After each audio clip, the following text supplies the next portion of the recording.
Good afternoon, everyone. Thank you so much for joining us today. My name is Preston Heldebreidel. I am the Executive Director at the Pennsylvania Youth Congress. We're holding this press conference today to support community leaders and residents in Chambersburg in showcasing the widespread community support for the Chambersburg Non-Discrimination Ordinance staying intact within the borough.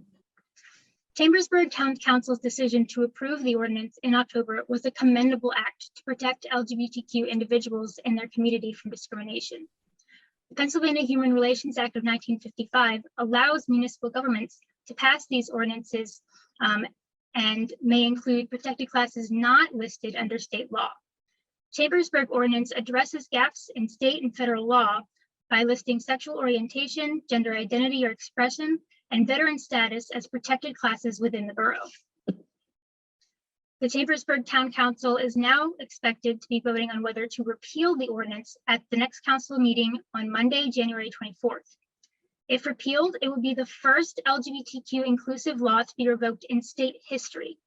More directly, it would remove the hope for an accessible way to report discrimination and pursue mediation for LGBTQ individuals and veterans within the borough.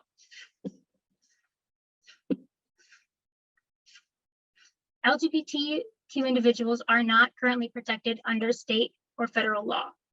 We have case law that only pertains to employment for employers with over 15 employees, but by no means is it expansive or equipped to cover all LGBT individuals who need protections and access to jobs, housing, and public accommodations. We're very proud that more and more rural and small town communities in our Commonwealth are stepping up to meet the needs of their residents, Chambersburg just being the most recent of these.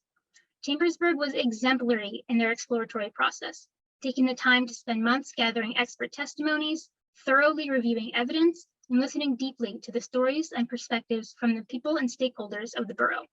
They truly left no stone unturned in pursuit of making the right decision for their community. We believe in the sitting council members to do their due diligence and devote the time and attention to this deeply impactful issue. It's nothing less than the community of Chambersburg deserves, and there is much important information to be discussed. Rushing a repeal through to fit the politics of the moment would be an exceedingly bad move. This goes beyond politics. This is a neighborhood issue, and we support all those who live, work, and choose to raise their families in the borough.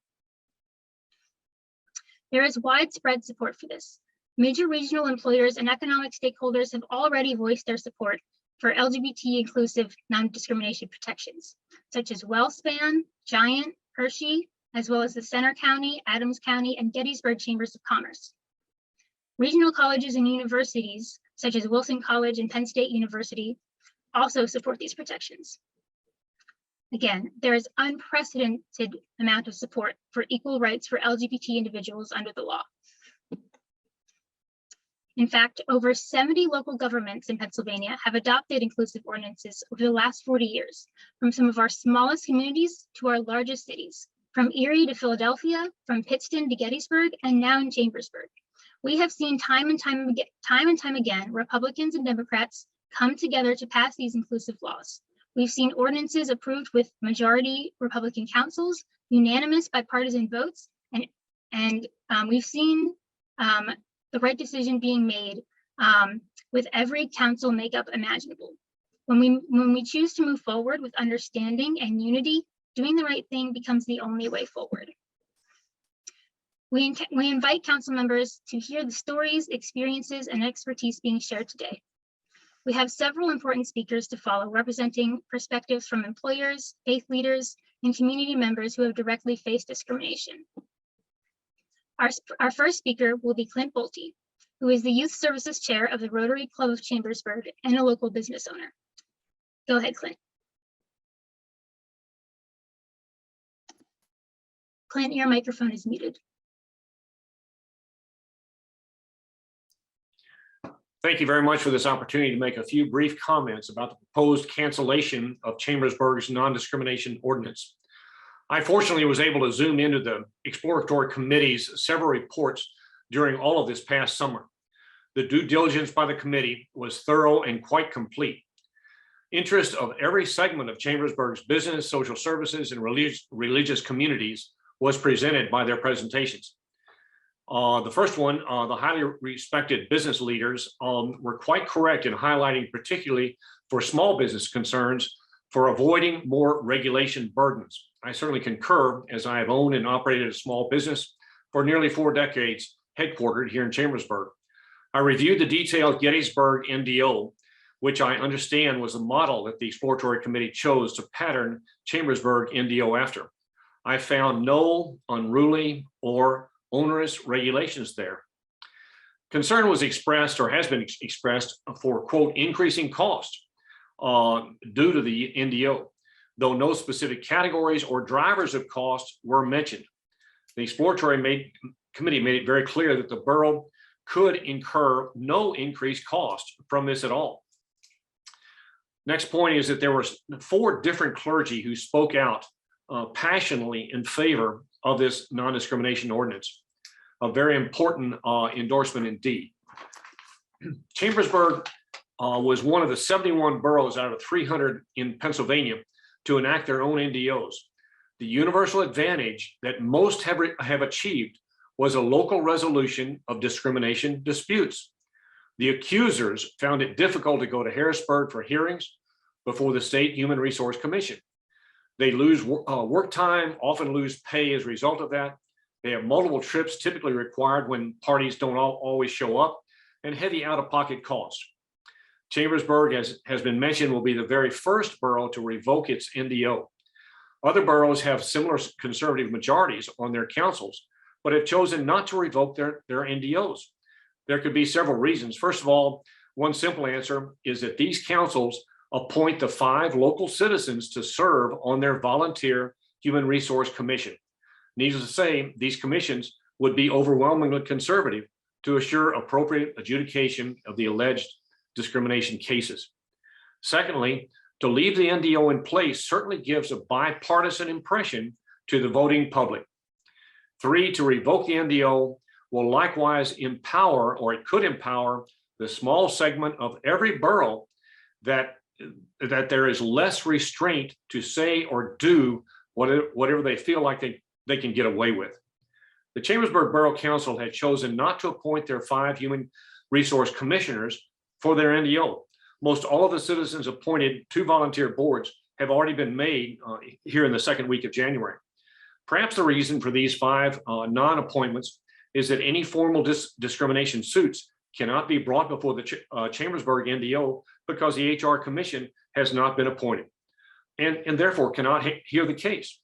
Now, the case might also draw unnecessary attention to the revocation discussion and the obvious evidence that discrimination in Chambersburg does exist. Opponents who say that there is no discrimination can't say that they've never heard it, because they've heard so many people at live council board meetings in tears, and these are not adolescents, these are adults, talk about the discrimination which they and their families have encountered. So when they say they're not aware of discrimination, I guess what they're saying is that their definition of discrimination is that there is no judicial process, deposition, or sworn testimonies that they've seen. Pretty narrow and inappropriate definition all by itself. The confidence that I have in council members to vote for the best interest of the citizens is unquestioned. They are men and women of character and integrity. Revoking this much needed NDO ordinance could well leave a legacy for the future that I certainly wouldn't want to be on my record. Thank you so much.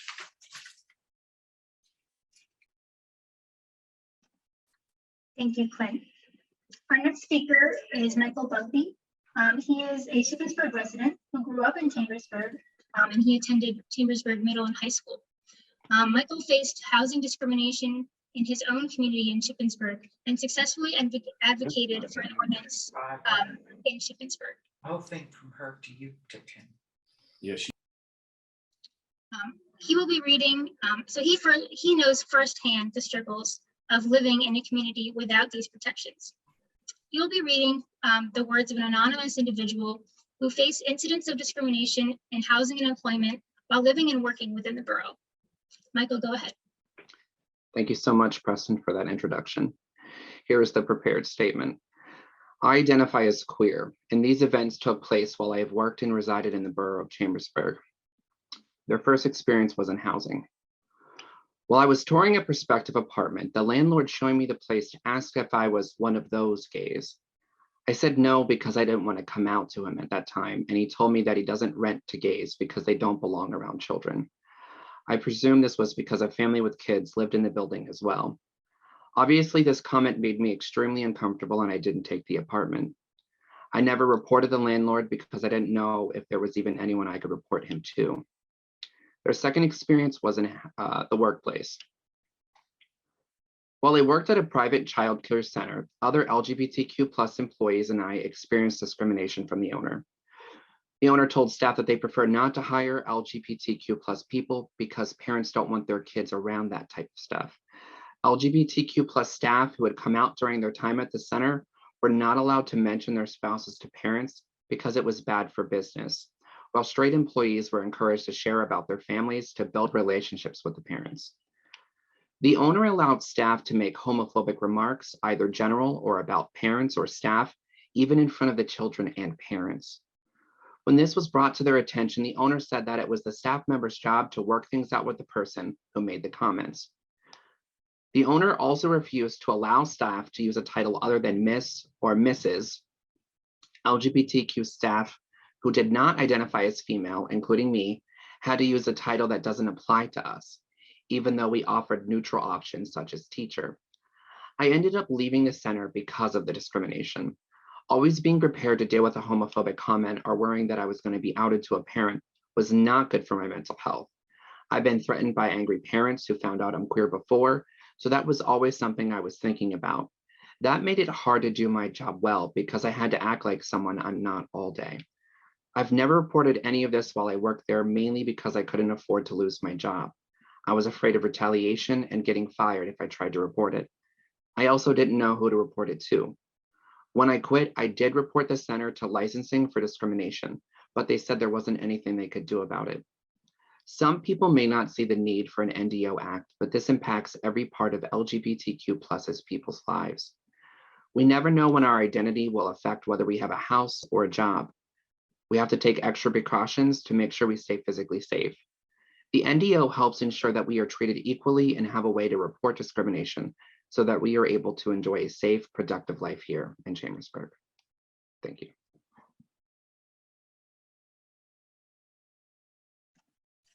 Thank you so much, Michael. Our next speaker will be Reverend Renata Mosley Harper, member of the faith community of Chambersburg. Go ahead, Renata. Thank you so much. I'm a Christian pastor of a church in the borough, and I speak as such to other Christians on the Chambersburg Borough Council and in our community, asking that we not rescind the NDO. I support the NDO specifically because of what Jesus said was the greatest commandment, to love God with all of our heart, soul, mind, and strength, and to love our neighbors as ourselves. And how wide is our circle of neighbors? Well, according to Jesus Christ, everyone is a potential neighbor and due our love and compassion. It does not matter whether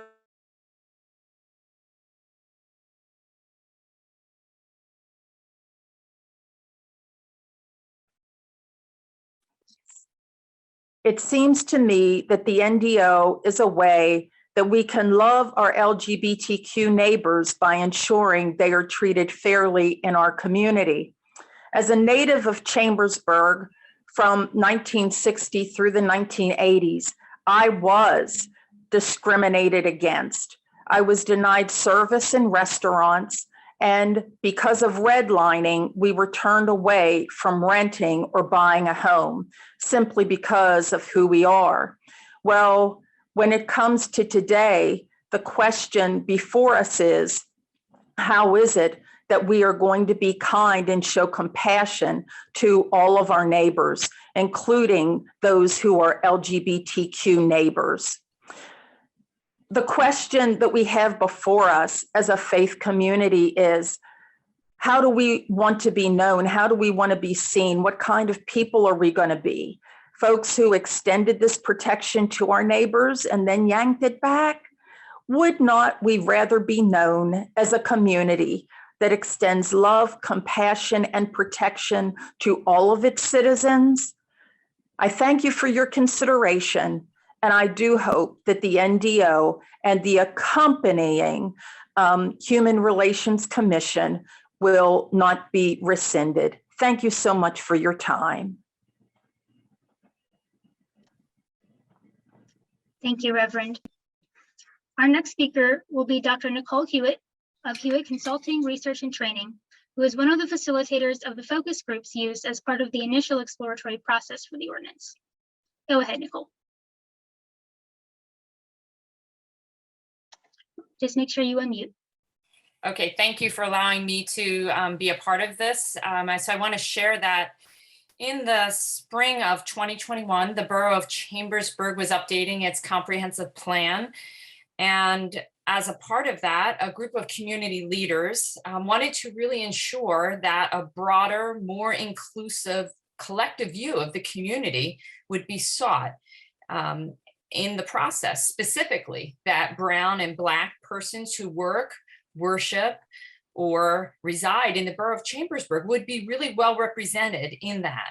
And so there was a group of leaders and organizations, specifically SCAP, BOPEC, Unity in Christ Church, John Wesley AME Zion Church, and Network Ministries collectively worked together in order to pull together 3 focus groups that were used in order to gather input from Brown and Black persons in the Borough of Chambersburg. So 27 persons participated in these focus groups, and we asked 3 kind of core questions of people.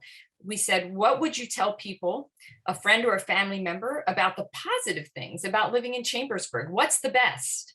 And then we asked, what things about life in Chambersburg are challenging, missing, inadequate, or inequitable? That was our second question. And then the third was, what are the most critical things that you think the Borough Comprehensive Plan should address? And so just specific to what we're talking about today, I'll talk about what were the data categories that emerged that were challenges and needs. So 5 things, the categories were economic opportunity and development, education, housing, employment, and transportation. Those were the things and challenges and needs. But here's the thing that was really striking that also emerged. People shared painstaking stories and experiences at times that demonstrated specific challenges and needs, like housing, that also reflected a larger challenge in their lives, such as systemic racism and experiences of exclusion, disparity of opportunity, or discrimination that were affecting their fundamental quality of life here in Chambersburg. And it was to the degree that we actually had to create additional data categories to reflect that. And the categories we came up with were diversity and equity and racism and disparity, because of how much the data showed that. And so I want to share with you a couple or some of the actual quotes that were shared, because that's the power of focus group data, the actual voices of people. So here are some of what people said. Someone said, I had a woman from the temp agency say to me, I don't think you're Schreiber quality. I pushed back. Why don't you send me to Schreiber and let them decide if I'm Schreiber quality? She didn't want to give me the $16 an hour job. She wanted to give me the $9 an hour job. And then another person said, our employer has a test. It's a way not to just not give us a job if they don't want to. There are lots of jobs, but it's very hard to get in for people of color. Another person said, over 50% of businesses downtown are minority owned. Less than 2% of those have been approached by the chamber to help them grow and support their businesses. Another person said, I had a run-in with a police officer. He wanted my license, and I asked him why. He didn't say why. He threatened me with arrest. There was no reason. It was just attitude and power. And then another person said, schools here need to learn how to reach a Black child, a Hispanic child. And I don't think they know how to do that here. And then finally, another person said, things need to be written down. A verbal agreement isn't worth anything. We're 10 years into homeownership now, and now it's not going to be a thing. So just some examples of just some of the things that people were saying that made it really clear that things were awry here in Chambersburg, okay? Here's the thing, the biggest asset of a non-discrimination ordinance is that it affirms that in this community, here in Chambersburg, discrimination is not acceptable, that we're saying no to this here today. It's not acceptable. And also, here's the power. It creates the local Human Relations Commission. It creates that transparent process whereby complaints or concerns can be examined and resolved. And even beyond that, and this is truly what I really believe to be an additional really big powerhouse, is that a local Human Relations Commission can be extremely helpful in being proactive because it creates a mechanism whereby it can assist in doing the work of creating and building a community that's harmonious, respectful, and cohesive, because it can help us here in Chambersburg work on the very things that are challenging and difficult, not just here, but in many places. In education, it can help our schools in promoting class discussions on race relations and civil rights, help students understand issues of diversity. It can help our recruitment plans for diversifying our faculty and our staff in our education. We have a system of school of children, 36% diversity, yet we have a faculty and staff less than 2% diverse. A Human Relations Commission at the local level can help to help move that forward in a different way. Economic development, it can help get involved in those programs and help look at issues of access and participation. It can help with employers. It can help them look at some of the issues around providing training and resources. So these are the things that we want to help our community grow, and it can help with that. So here's the thing. Human Relations Commissions help all communities, and it can help our citizens rise up to be our best and live at our best. And so that's why I say we don't want to repeal this. We want to move forward. We don't want to move backwards. So that's why I support it strongly. Thank you so much, Nicole. All right. Our next speaker is Megan Shreve, CEO of South Central Community Action Programs, employer to over 100 local residents. Go ahead, Megan. Thank you for the opportunity to speak here. So I've worked in both Fortune 500 companies and now at the local level for the last 16 years as a CEO at SCAP, supporting the economic and social infrastructure of our community.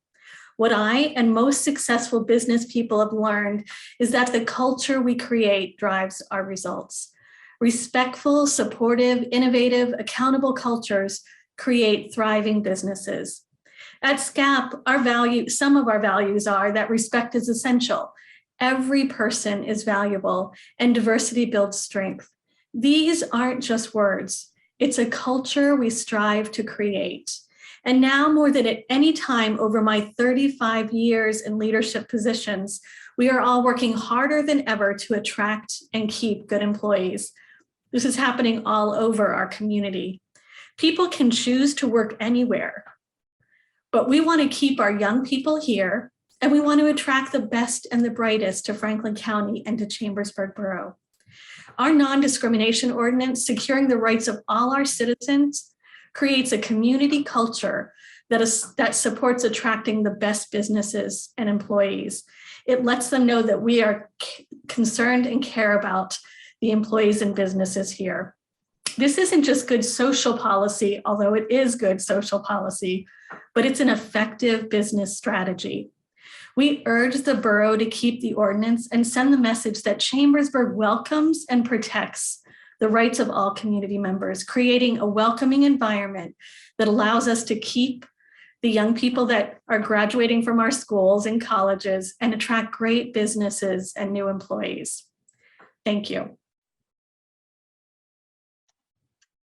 Thank you so much, Megan.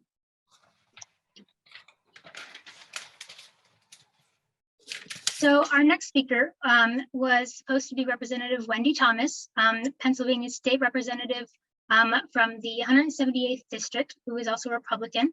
Unfortunately, last night, she broke her hand, a little bit of a medical emergency, but she was kind enough to send in her statement for me to read to you all today.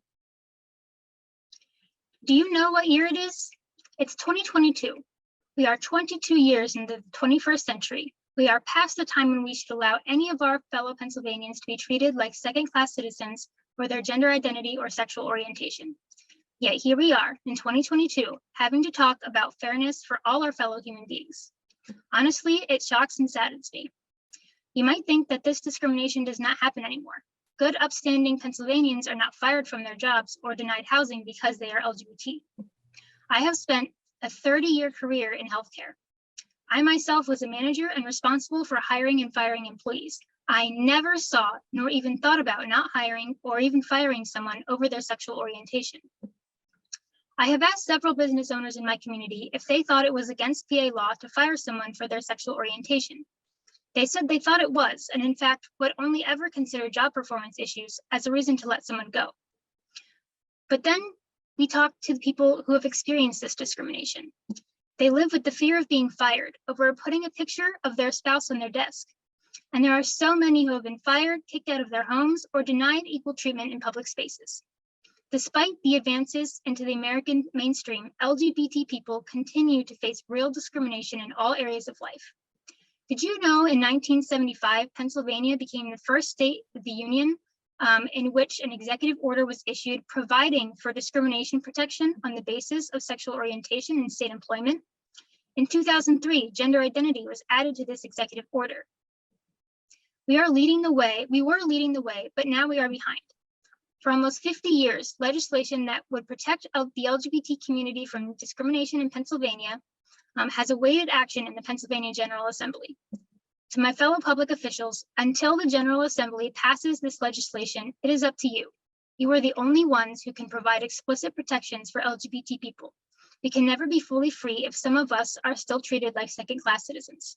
Our laws must be inclusive enough to ban bias based on sexual orientation and gender identity.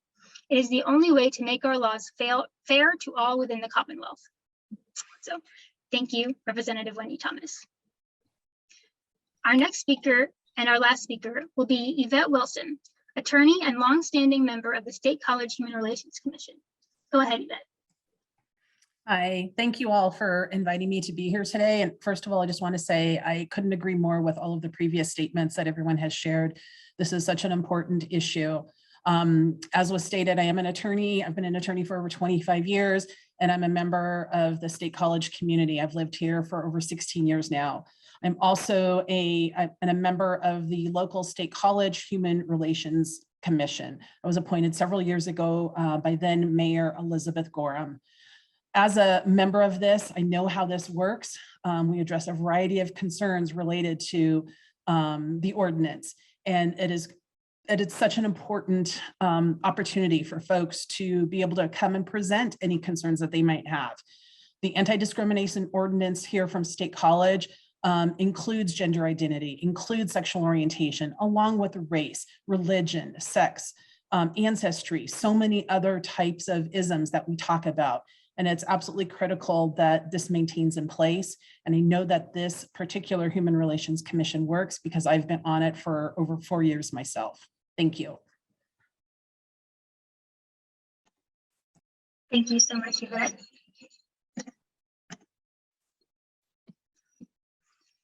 At this time, I would like to announce that on Friday, tomorrow, January 21st at 12 p.m., we will be hosting a virtual town hall open to the public with speakers including Harold Goldner, Esquire, an experienced employment attorney, and the chair of a local human relations commission himself. The purpose of this event will be to provide education and answer questions about human relations commissions and their role in small town communities. The town hall will be streamed on PYC's Facebook page. Now that we've reached the end of our speakers, we will be taking questions. If you have a question, please use the raise hand feature or submit your question in the chat box. We're happy to answer any questions. Thank you.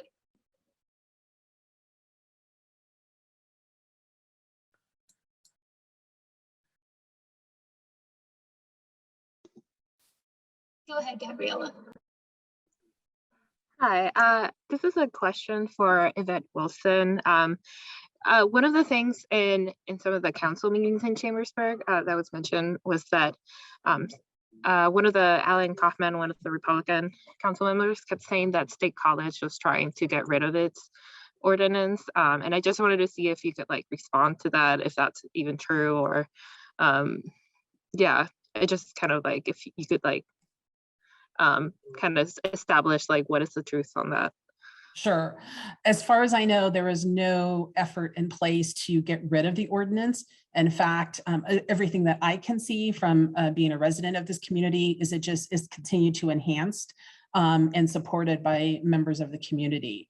So there has not been anything officially brought or not even anything proposed to be brought that I'm aware of.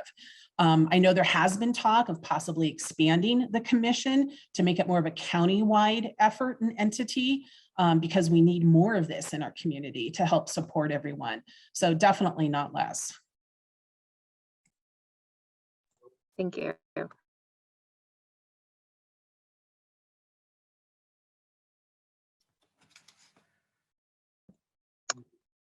Is it okay if I ask another question? Absolutely. Yeah, okay. And one of the things I've been trying to spell out is what is the difference between someone who files for discrimination claim in a municipality that has an ordinance versus someone who files for a discrimination claim in a municipality that does not have an ordinance? Like what is kind of like, how does if someone wants to file for the Pennsylvania Human Relations Commission for discrimination, how does having an ordinance help the person? And I don't know anyone who wants to answer that question. I'm not sure who to direct it to.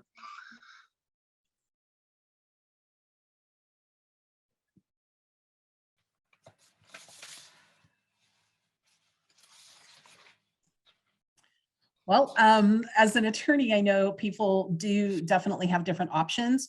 You can always pursue claims at the state level, private civil claims, but with a local ordinance, you're much more likely to be able to resolve issues definitely on a more immediate and perhaps an easier process, because there's folks in your community that are already aware of these issues, and usually it's a lot easier to bring an issue in that area. So I would feel that just based on my experience, it's a lot easier to bring an issue to your local government to address it.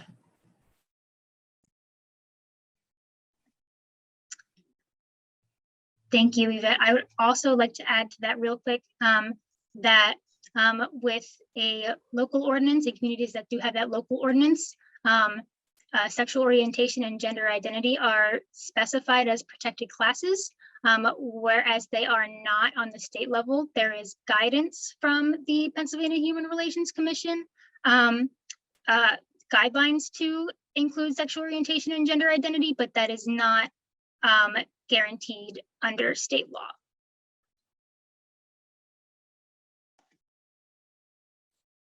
Go ahead, Sean.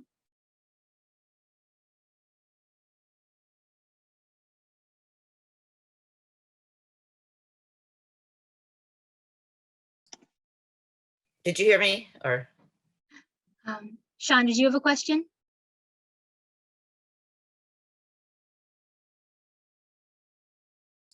Can you hear me now?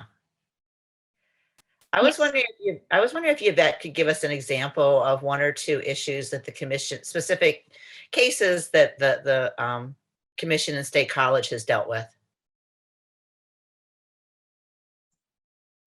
I can't get into specifics because we do try to keep those matters confidential. However, generally, there have been issues around housing concerns and issues with the police. So just kind of broadly, if that helps. Sure. And were they race or gender related, or a mixture of those things, or? I don't believe either one that I'm thinking of right now were based on those two issues or those categories. Can you tell us what categories they were as far as discrimination? Or, I mean, without going in, we're not naming names or anything here, but just trying to get a handle on what kind of things the commissions deal with.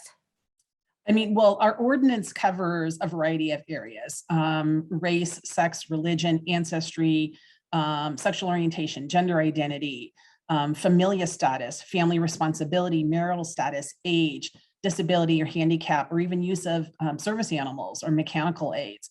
So it really could be a variety of those areas, and I can't really get into, like I said, anything more specifically at this time. Okay, thank you.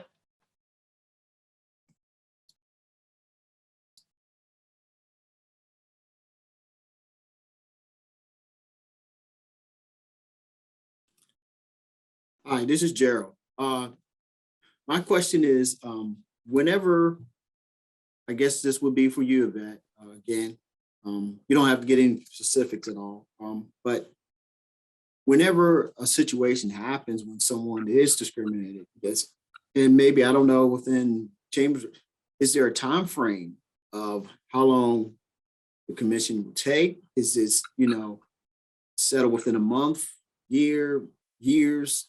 I'm just thinking of just scenarios if someone's discriminated because of housing. And, with something in place, what's a time frame that usually takes? Yeah, good question, Gerald. Thank you. In my experience, we definitely try to address these questions and when these issues and claims come up as quickly as possible. In fact, we meet on an as needed basis. So when a claim is filed, we are scheduling a meeting usually within a couple of weeks to begin to look at this issue. It depends on, how complex the issue is, as to how long it might take. But as far as the State College Human Relations Commission, we really try to address these issues as quickly as possible and not, for example, something that would take years down the road.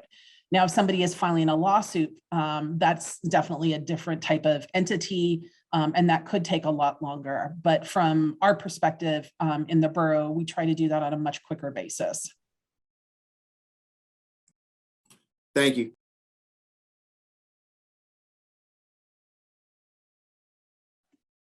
Shauna, did you have another question? Oh, no, sorry, I didn't take my hand down. Just wanted to check. And are there any other questions at this time? Yes, one more question. I'm sorry, I'm one of the guys that don't have Facebook. How would I be able to listen to the, well, I'll figure that out with my colleague here because I think she might have a link. So never mind. I'll table that question. Thank you.